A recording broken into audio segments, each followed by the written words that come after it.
Enzo Recto, kalaban ang katiwalian at kasinungalingan, kakampi sa katotohanan at kabutihan.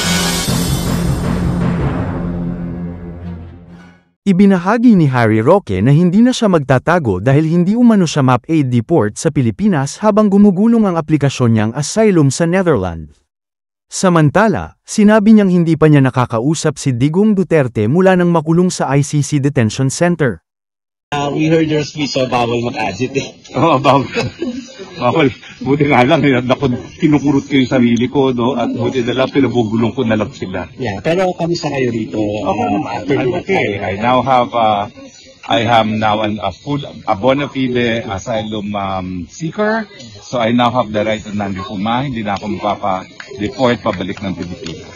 Hanggang hindi matapos yung aking aplikasyon. And ang process ng application takes about 1.5 years.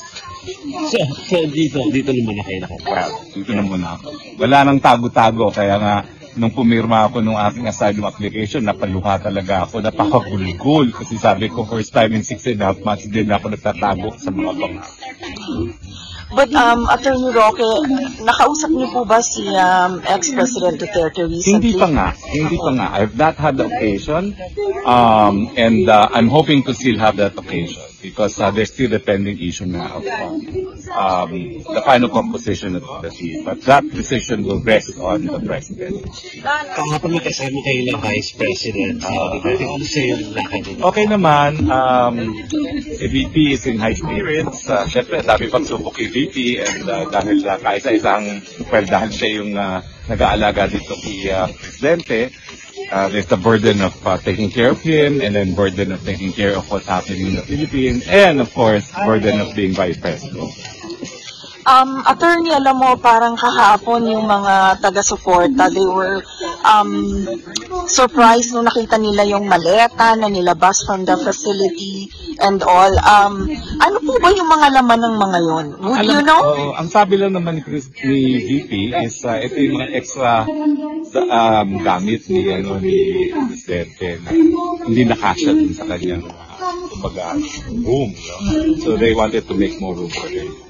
Oh, I see. Hindi pala siya yung mga dala galing ng Pilipinas. Hindi naman. No. May banat pa si Roque habang nagsasayaw kasama ang mga taga-suporta ni Digong Duterte at isinisigaw ang isang chant na Marcos Bangag ng paulit-ulit laban sa Administrasyong Marcos. Hindi rin pinaligtas si Torre sa kanilang chant. Bakit po, sir, na parang hindi niyo naisip na mag-work dito kung sakali? Because I'm still hoping that tomorrow they will be gone and I can go home. Yan ang katotohanan. Okay? I'm always hoping whenever I wake up in the morning, maybe this is the day. Okay? Okay, sir.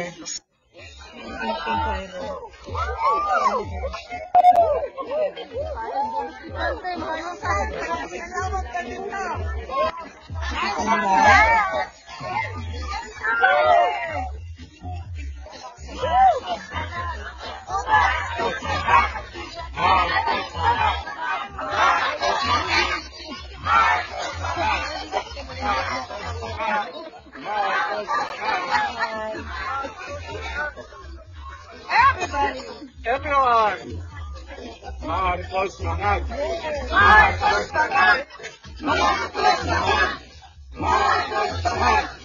Marcos Bangag! Marcos Bangag! Marcos Pwede na may asylum na ako! Pwede na akong kumanta ng Marcos Bangag! Marcos Bangag! Marcos Bangag! Marcos Bangag!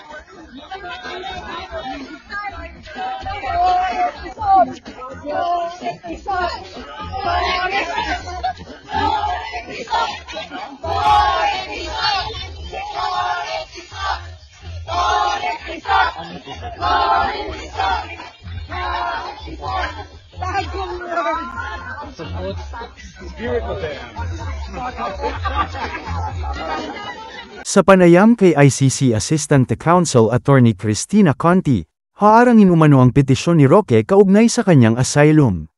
Nagpahayag rin si Attorney Conti kaugnay sa ibang usapin patungkol sa tinatakbo ng kaso ni Digong Duterte na crime against humanity sa ICC.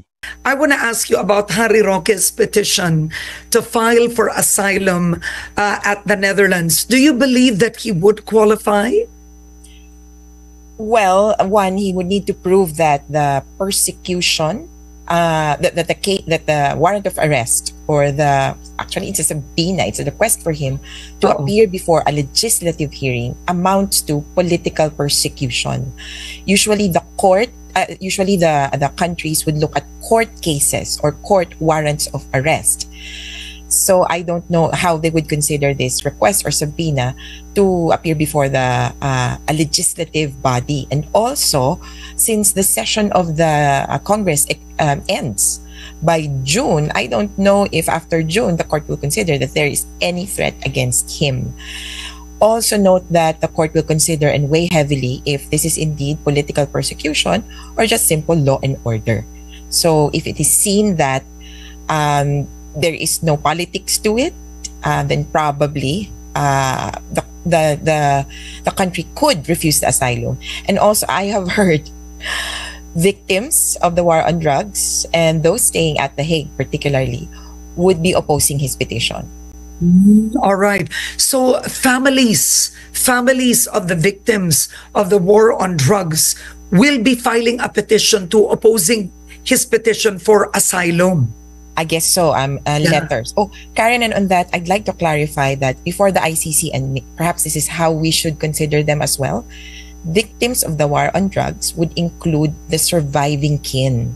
That's why before the court, so when you say victims of an extrajudicial killing, that would include the deceased, the surviving family. Yeah. So even the wife, the nuclear family would all be considered victims. For a while, we were grappling with that concept because for us, the victim is the deceased.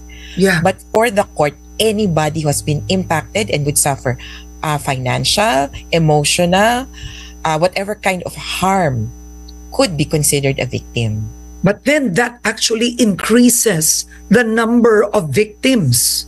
Precisely, Karen. So we're looking at, and if we're going to reflect on the ICC case, we're looking at more victims to participate in the ICC proceedings. Okay, now take us through the process. What happens? So the ICC as a chief prosecutor, he's already spoken. What is your role, Attorney Cristina Conti, in this whole hearing now? Will you be going to the ICC? Are you part of the prosecutorial team? This is where Philippine and international court processes would be a little bit different. In the Philippines, ang consideration sa atin ay private complainant. Kaya ang akala ng marami, ikaw yung complainant, may personality ka doon. Before the end, you talk to the prosecutor, di ba? Kausapin mo si Piskal. In the ICC, the victims will have a different representation. So before the court could appear 3 legal teams: prosecution, defense, and victims. This is in consideration or because the court says it's a victim-friendly or victim-centered court. So the victims can air separately their views and concern.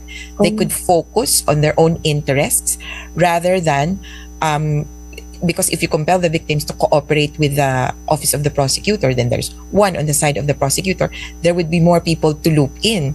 So you would need to be updated on the prosecutorial strategy. From our point of view, we kind of don't need that. We let the prosecutor focus on the elements of the crime. Victims can participate as witnesses. Ang bahala dyan si prosecutor. Pero victims can also participate as victims. And which is why we'll be forming our own legal team, in a sense.